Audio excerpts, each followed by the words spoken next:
I was on a business trip about a year ago and I had to drive from Denver to LA. It was a long drive and I was growing very tired of the road, so I stopped at the local Holiday Inn hotel that was nearby. I walked up to the desk and rang the bell. Seconds later, a man came out from the back room. "Hello, sir. My name is John Shelby. How may I assist you today?" the man said. "I'm looking for a room," I replied. "Are there any available?" He searched his computer for a moment to see if a room was available. To my luck, there was one more room left. He gave me a key and told me to have a nice night. I asked him to point me towards the vending machine, and he did just that. Craving a bag of chips, I walked towards the vending machine. That's when I noticed the pool at the end of the hall. A lot of hotels have pools, there's nothing strange about that. What struck me as odd was the fact that the water was red. Dark red. I purchased my snack and went back to the front desk where the man was still present.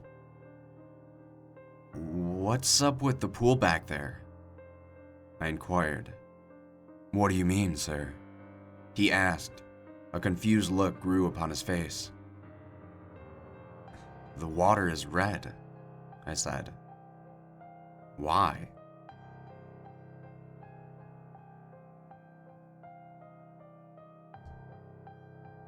He took off his glasses and took a deep breath. "Well, it's kind of a freaky story," he said. "Years ago, a woman was found brutally murdered in that pool, and the water was contaminated with her blood." "Are you telling me that her blood is still in there?"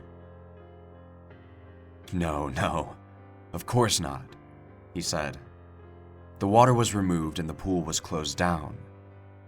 But many people say that they see a pool filled with red water." He put his glasses back on. "Personally, I had never seen it. But I think this hotel likes to play tricks with your mind. So this place is haunted then?" He solemnly nodded. I was shocked, not really scared, but surprised just because I had never had an experience like that before. I went up to my room, took a well-needed hot shower, and lay in bed. I couldn't sleep for some reason. Curiosity had gripped my mind and had so many questions that needed to be answered. I got out of bed, put on a shirt, and walked out into the hallway. Walking down the hall, I headed towards the pool. It was so quiet out in the halls. I guess everyone else had just been sleeping. I do believe that I saw one woman cross from one room to the other. I didn't think anything of it at the time. I just figured it was another guest. When I reached the lobby, I was able to see the reflection of the blood-red water even from down the hall.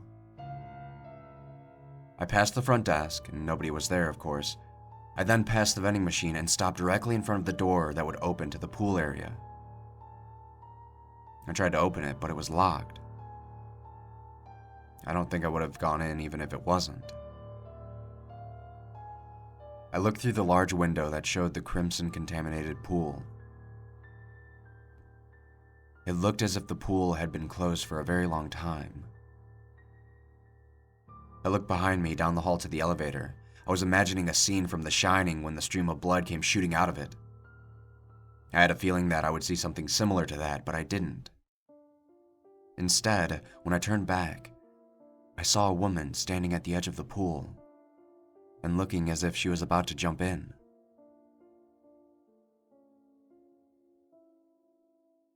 She was standing there completely motionless.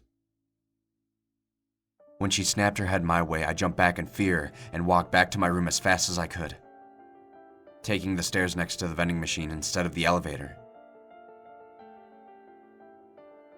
Hours later, I woke up to my alarm going off.